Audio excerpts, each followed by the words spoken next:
આજી કાંઠા વિસ્તારમાં આવેલા જે નદીના પટના દબાણો છે એવા દબાણો ઉપરાંત જે અમારા ટીપીનો રોડ છે ત્યાં એ રોડ પરના દબાણો એ 23 તારીખથી રાજકોટ મહાનગરપાલિકા દ્વારા ડિમોલિશનની કામગીરી હાથ ધરવામાં આવનાર છે. તેની માટે આજથી જ અમારી ટીમો ત્યાં નાગરિકોને વ્યવસ્થિત સમજાવી અને એમના દબાણો હટાવે એ પણ પ્રક્રિયા શરૂ થઈ ગઈ છે.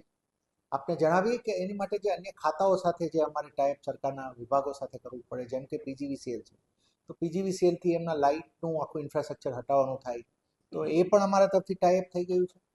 અન્ય અમારા મશીનરી પણ એ રીતે અમે મોબિલાઇઝ કરવાનું શરૂ કરી દીધું છે.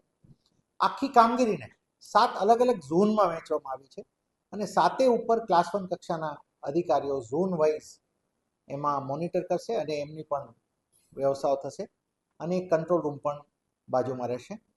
આપને જણાવીએ કે લગભગ 1400થી વધારે મકાનો અંદાજિત આ બધું આ ફર્સ્ટ ફેઝ ઓફ ડિમોલિશનમાં આની અંદર આવશે.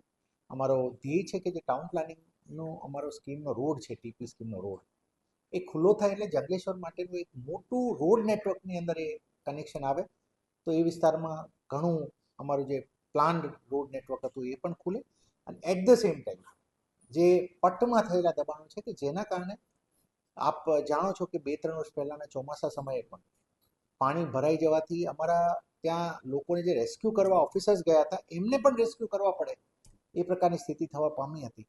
એટલે પટના વિસ્તારોમાં કોઈ ભવિષ્યમાં પણ પૂરના એના પ્રશ્નો ના થાય તેની માટે પણ એક બહુ પ્રિવેન્ટિવલી જોઈને ડિમોલિશન થઈ રહ્યું છે. અગાઉથી નોટિસ આપવામાં હતી, ક્યારે રજૂઆત હતી પછી એ લોકોનું શું રજૂઆત છે?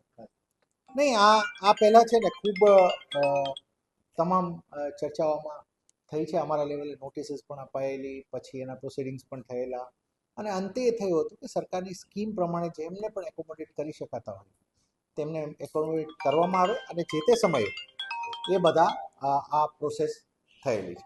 Thank you. મારે